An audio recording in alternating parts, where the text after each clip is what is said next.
नमस्कार दोस्तों, आज बात करते हैं एक बहुत महत्वपूर्ण घटना पर।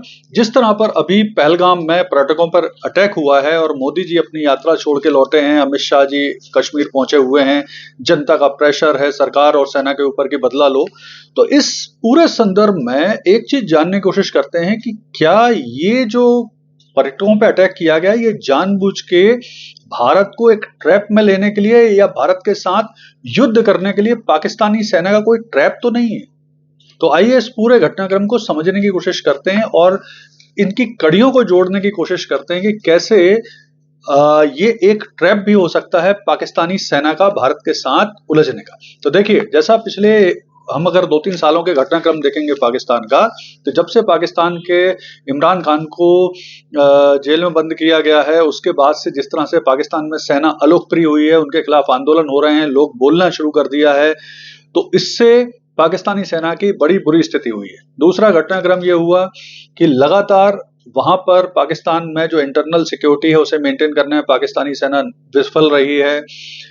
जो बलूचिस्तान है वहां पर भी अब निरंतर बगावत हो रही है, विद्रोह हो रहा है। जो बलूचिस्तान लिबरेशन आर्मी है वो लगातार अटैक कर रही है पाकिस्तानी सेना के ऊपर। जो टीटीपी है, तहरीक तालिबान पाकिस्तान, वो भी निरंतर आतंकी हमले कर रही है पाकिस्तान के अलग अलग क्षेत्रों में। हाल में ही आपको पता है बलूचिस्तान में एक ट्रेन को हाईजैक कर लिया था बीएलए के लोगों ने, उसमें भी पाकिस्तानी सेना के बहुत सारे लोगों को, करीब 200 से अधिक सैनिकों को मार दिया था। इसके बाद जो चीनी काम कर रहे हैं विभिन्न प्रोजेक्टों में पाकिस्तान में, विशेष तौर पर बलूचिस्तान में, उन पर हमले हो रहे हैं, उन्हें रोकने में पाकिस्तानी सेना असफल रही है। इसके अलावा जो परेशानी है पाकिस्तानी सेना की कि जो इमरान खान हैं उनके समर्थन में बहुत ज्यादा आंदोलन हो रहे हैं, लोग खुलकर अब पाकिस्तानी सेना की बुराई भी करने लगे हैं, यही परेशानी। तो इन अगर घटनाक्रम को हम देखेंगे तो इन घटनाक्रम के संदर्भों में एक चीज समझ में आ रही है कि जानबूझ के पाकिस्तानी सेना डेस्परेट होकर अब भारत के साथ उलझना चाहती है, एक स्मॉल स्केल वॉर चाहती है कि कुछ ऐसा वॉर हो जाए जिससे इन सब चीजों से लोगों का ध्यान हटे, वापस सेना की तरफ, सेना के समर्थन आ जाए और वो लोकप्रिय हो सके, इसका गेन ले सके। तो आइए इसको कड़ियों को जोड़ने की कोशिश करते हैं। अभी अगर आप देखेंगे जो अटैक किया, जानबूझ के निहत्थे पर्यटकों को चुना गया, पर्यटकों से भी उनका धर्म पूछा गया, कलमा पढ़ने को बोला गया, पैंट उतार के देखे गए और इसके बाद उन पर अटैक किया गया, महिलाओं को छोड़ा गया और महिलाओं से बोला गया कि जाओ मोदी को बताओ हमने अटैक किया।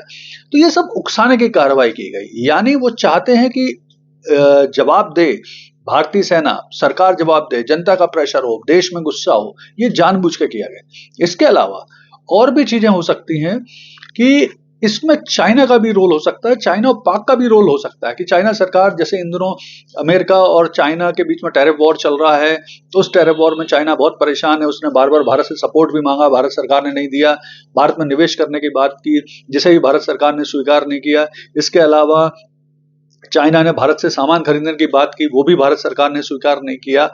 वहां का जो BYD का यहाँ पर एंट्री थी उसे भी अभी आसानी से परमिशन नहीं मिली।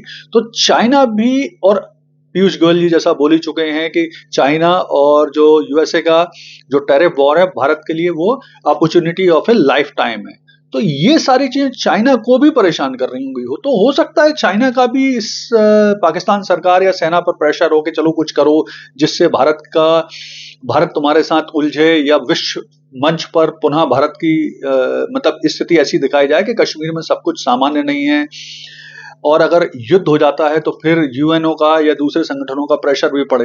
देखिए, यहाँ पर एक चीज और है कि पाकिस्तानी सेना को यह भी पता है कि अगर युद्ध हुआ भी, छोटा मोटा भारत सरकार ने भारत मतलब सेना ने अटैक किया, तो छोटा मोटा युद्ध होके ही ये समस्या सॉल्व हो जाएगी, खत्म हो जाएगी। क्योंकि जैसे ही युद्ध शुरू होगा यूएनओ, दूसरे देश, संगठन आ जाएंगे और इसमें कहीं ना कहीं सीज फायर करवा देंगे।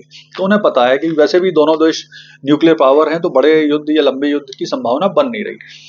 लेकिन अब पाकिस्तान सेना का जो उकसावे की कार्रवाई है, जो ये अटैक है, उससे निश्चित तौर पर भारतीय सेना पर दबाव तो पड़ ही रहा है। देखिए, यहाँ एक चीज और समझना आवश्यक है कि आखिर जो TRF है, द रेजिस्टेंट फ्रंट, वो से बनाया है लश्कर तोयबा ने। लश्कर तोयबा को समर्थन मिलता है ISI से, जो पाकिस्तान की खुफिया संस्था है, और ISI का सपोर्ट है पाकिस्तान आर्मी का। मतलब ये लिंक आपस में जुड़ी हुई है। तो अब भारत सरकार और जनता को क्या करना चाहिए? तो पहली बात तो ये गुस्सा रोष अपनी जगह है, लेकिन सरकार के ऊपर अनावश्यक ऐसा दबाव नहीं बनाना चाहिए कि अभी अटैक करो, तुरंत अटैक करो। इसके बदले हमें सरकार और अपनी सेना पर पूरा भरोसा करते हुए उन्हें स्वतंत्र छोड़ना चाहिए कि वो सही समय पर, सही स्थिति में, सही तरीके से पाकिस्तान और पाकिस्तानी सेना का, आतंकवादियों का माकूल जवाब दे सकें और इससे एक एग्जाम्पल सेट करें। तो भारतीय जनता को, लोगों को सरकार और सेना का इस समय सपोर्ट करना चाहिए और वेट करना चाहिए उनकी अगली कार्रवाई का। धन्यवाद।